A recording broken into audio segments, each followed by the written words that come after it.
Hello friends, नमस्कार. विपणन या विषयाअंतर्गत या आधीच्या व्हिडिओमध्ये आपण विपणन म्हणजे काय आणि विपणनाची वैशिष्ट्ये अभ्यासलीत. आज आपण विपणनाचं महत्त्व अर्थात इम्पॉर्टन्स ऑफ मार्केटिंग याबद्दल अभ्यास करणार आहोत. तर मित्रांनो, विपणन प्रणाली आणि व्यूहरचना या अंतर्गत विपणनाबद्दल ज्या महत्त्वाच्या बाबींचा समावेश होत असतो त्यामध्ये विपणनाचं महत्त्व हा सुद्धा एक मुद्दा समाविष्ट होत असतो. तर विपणनाचं महत्त्व सांगत असताना या ठिकाणी आपल्याला दोन मुद्दे नमूद करता येतील. पहिला मुद्दा व्यवसायाचं कार्य म्हणून विपणनाचं महत्त्व आणि दुसरा मुद्दा देशाच्या अर्थव्यवस्थेच्या दृष्टीने विपणनाचं महत्त्व. विपणन अर्थात मार्केटिंगचं महत्त्व सांगत असताना आपण असं म्हणू शकतो की आधुनिक व्यवसायातील उत्पादनाचं यश प्रामुख्याने परिणामकारक अशा विपणन कार्यावरच अवलंबून असतं. असंख्य वस्तू व सेवांची निर्मिती उपभोक्त्यासाठी केली जात असते. उपभोक्ता किंवा ग्राहक हा केंद्रबिंदू मानून वस्तूंची निर्मिती होत असते. तर अशा वस्तू व सेवांचा ओघ सातत्याने उपभोक्ता किंवा ग्राहकांकडे करून देणं हे विपणनाचं महत्त्वाचं कार्य असतं. त्यामुळेच जास्तीत जास्त ग्राहकांना समाधानी करणं ह्या दृष्टीने विपणन कार्याला विशेष महत्त्वाचं स्थान प्राप्त झालेलं आहे. उत्पादन केंद्रापासून थेट उपभोक्त्यापर्यंत वस्तू व सेवा उपलब्ध करून देण्यासाठी किंवा त्या पोहोचवण्यासाठी ज्या विविध कार्यकृती पार पाडाव्या लागतात त्या कार्यकृतींचा समावेश विपणन कार्यामध्ये होत असतो. तर ही सर्व कार्य परस्पर पूरक असतात. उदाहरणार्थ वस्तूंचे उत्पादन करणे, वस्तूची वाहतूक करणे, विमा उतरवणे, वस्तूची जाहिरात करणे इत्यादी.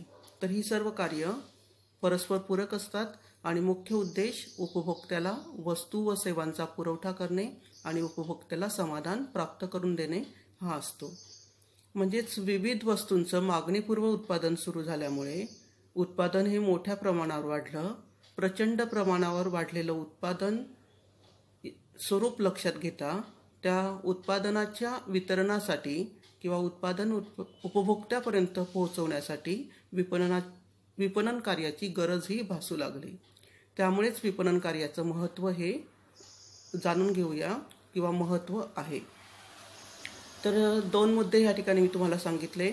विपणनाच्या महत्त्वाच्या दृष्टिकोनातून व्यवसायासाठी व देशासाठी विपणनाचं महत्त्व काय, तर यामध्ये अनेकविध मुद्द्यांचा समावेश केलेला आहे.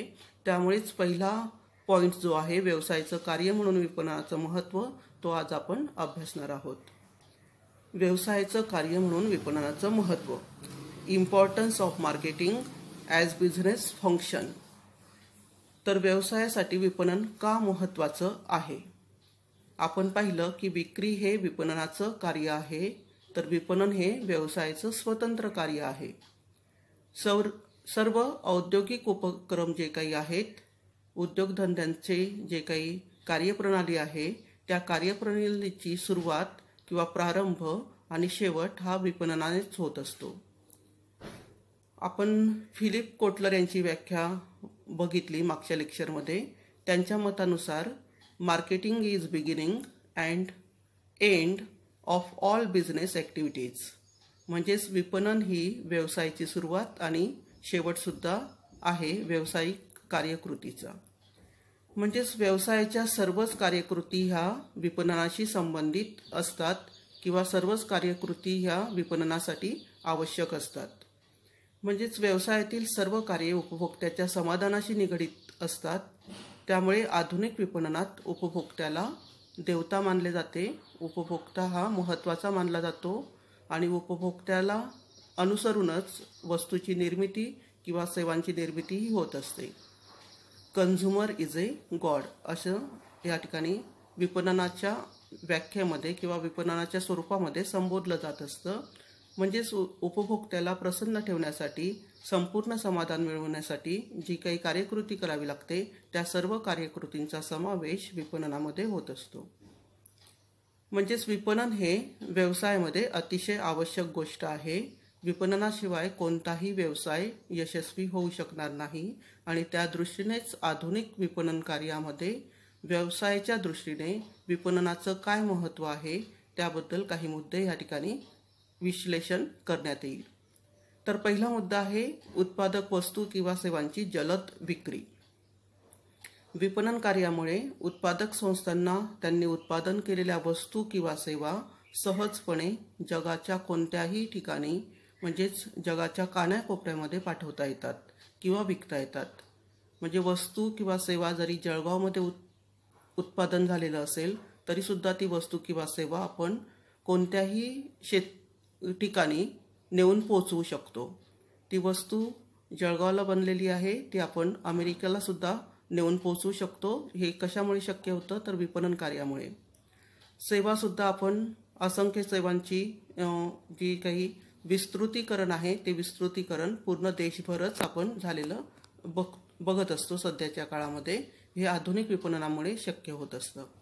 दुसरा मुद्दा आहे उत्पादन कार्यालयास किंवा उत्पादन कार्यास योग्य दिशा देण्यासाठी सहाय्यभूत ठरतं विपणन. विपणन कार्यामुळे उत्पादक आणि उपभोक्ते व्यावसायिक मध्यस्थांद्वारे जोडले जातात. घाऊक व्यापारी, किरकोळ व्यापारी, एजंट्स ज्यांना आपण अभिकर्ते म्हणतो त्याद्वारे उत्पादक आणि उपभोक्ते हे जोडले जात असतात. त्यामुळे उत्पादक संस्थेला बाजारपेठेची म्हणजेच वस्तू व सेवा कोणत्या प्रकारच्या आवश्यक आहे त्याबद्दल महत्त्वाची माहिती, मौलिक माहिती प्राप्त होत असते आणि ह्या माहितीच्या आधारे उत्पादन हे व्यवस्थितपणे घेऊ शकतो.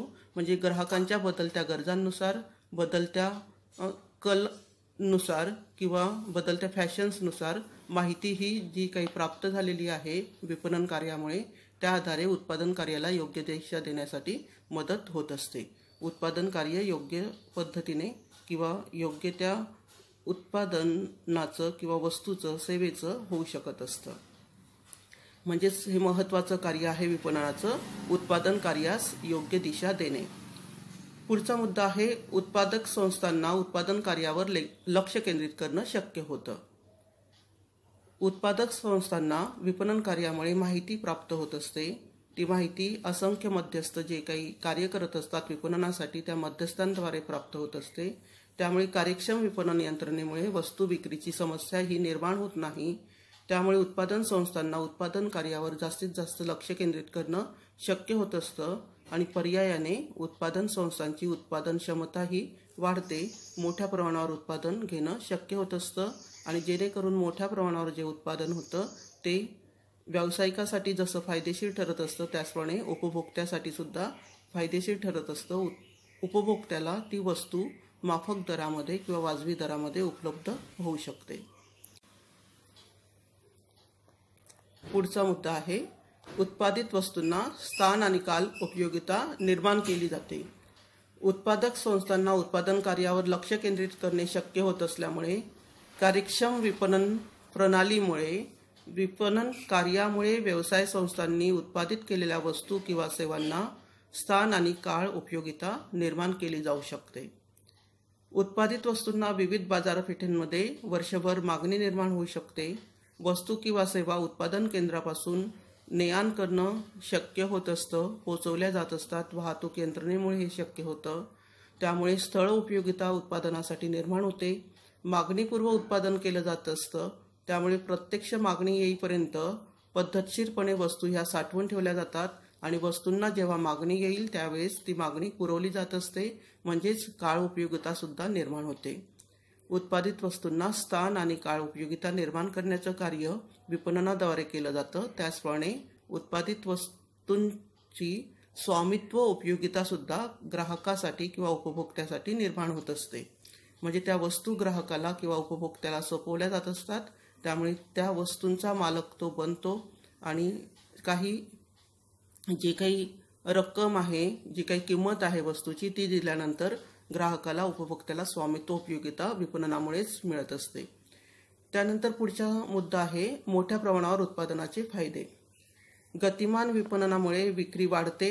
विक्री वाढल्यामुळे उत्पादन वाढवावे लागते. उत्पादनाचे प्रमाण वाढल्यामुळे उत्पादन खर्चाच्या सिद्धांतानुसार उत्पादन खर्च हा कमी होतो. घटत्या उत्पादन खर्चाचा सिद्धांत आपल्याला सांगतो की जर उत्पादन वाढीव असेल आणि स्थिर खर्च मात्र तेवढाच असेल तर उत्पादनाचा खर्च हा कमी होत असतो. कारण स्थिर खर्च जेवढा लागतो तेवढाच असतो. स्थिर खर्चामध्ये उत्पादन वाढलं तरी बदल होत नाही आणि त्या खर्चामध्ये घट होते ज्यावेळेस उत्पादनाचं प्रमाण हे वाढत असतं. त्यामुळे उत्पादन खर्च कमी झाल्यामुळे मोठ्या प्रमाणावर उत्पादनाचे फायदे उत्पादकाला तसंच उपभोक्त्याला सुद्धा मिळतात. माफक दरामध्ये वस्तू ही उपलब्ध होऊ शकते. त्यानंतर उत्पादित वस्तू व सेवांना व्यापक बाजारपेठ प्राप्त करण्यास मदत होते.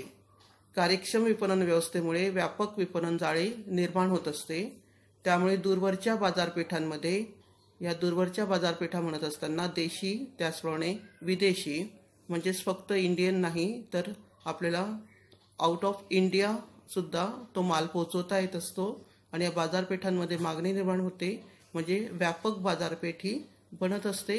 मोठ्या प्रमाणावर बाजारपेठ त्या उत्पादनाला मिळू शकते.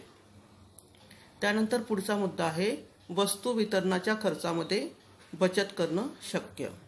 कार्यक्षम विपणन व्यवस्थेमुळे उत्पादन स्थानापासून दूरवरच्या उपभोक्त्यांपर्यंत वस्तू वितरणासाठी अनेक व्यावसायिक मध्यस्थ उपलब्ध होत असतात. घाऊक व्यापारी, किरकोळ व्यापारी, वितरक इत्यादी उपलब्ध होत असतात. त्यांचे योगदान मिळत असल्यामुळे वस्तू वितरणाच्या खर्चामध्ये बचतही होत असते. वितरणाचा खर्च हा कमी लागतो कारण डायरेक्ट ग्राहकापर्यंत किंवा उपभोक्त्यापर्यंत आपल्याला माल वाहून न्यायचा नसतो तर मध्ये वस्तू वितरक असतात. त्यांच्या माध्यमातून वितरण होत असल्यामुळे ती प्रणाली सोपी होते आणि खर्चसुद्धा वाचतो. त्यानंतर समाधानी ग्राहक वर्ग निर्माण होण्यास मदत होते. समाधानी ग्राहक वर्ग आधुनिक उद्योग व्यवसायामध्ये संस्थेची मालमत्ता समजली जाते.